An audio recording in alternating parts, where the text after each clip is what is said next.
Grabe kainit. Pauminit hanggang naglaba ako ng rugs. And then, mag-water mamaya. Tapos, ito na yung petunia. Ang dami na petunia. So, puro ganito. Pero, okay lang. Isang kulay lang. Pero, merong mga bugs. Meron ito dito. Yung puti. Pero, puro pink sila. Puro pink. Pero, maganda naman. Puro pink. Ang init. Tsaka yung windmill, oh. Ang ganda niya kasi nagre-reflect yung lights. Lights yung reflect ng niya yun sa wall. So pag umikot, merong reflection dun sa light. Diba ang ganda? Kaya kahit mainit, oh my gosh, gusto ko silang tignan. Excuse sa road noise. Gusto kong tignan kahit ang init, oh.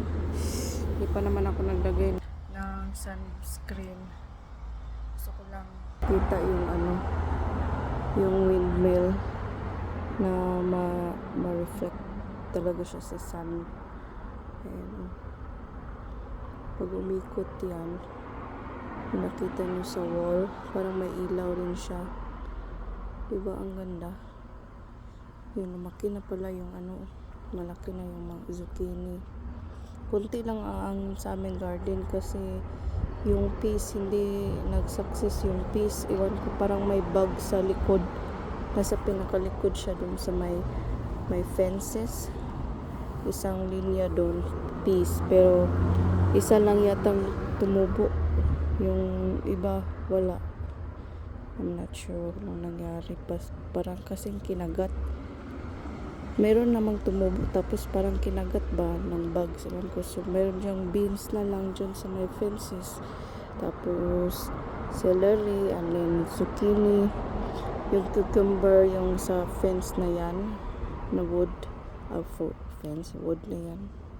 Is merong cucumber pero ang liit. So I don't think magka-cucumber kami. Pero meron dyang potatoes. Tapos bok choy at saka isang isang tomato. So maliit lang yung aming na yun. Pangit. It's very hot. So tomorrow na yung July 1 pero mamaya meron yatang fireworks mamaya. So ngayong gabi. So video ko na naman. Ito lang yung update ko. Wala lang. Gusto ko lang may video ako na nagsasalita. So yun lang. And thank you for watching. Baka mamaya video ko rin yung sa fireworks pero different video na yun. Bye. Yung mga bulaklak sa front, medyo tapos na yung dalawang peonies doon na already done for the season pala. At yung roses, meron pa namang roses, no? Pero yung dalawang peonies doon is wala na. Yung bleeding hearts, meron pa namang nagbo-bloom pa konti. There's a little bit of blooms in there. Meron pa namang salvias, meron ding potentilla. Kaya madaming petals dito sa front. Ayan, ang daming petals. Ganyan. Yan, yung pink, wala na. Ubos na yung pink. Pero meron dyan lily. Soon to bloom. So, yun lang. Yun lang talaga.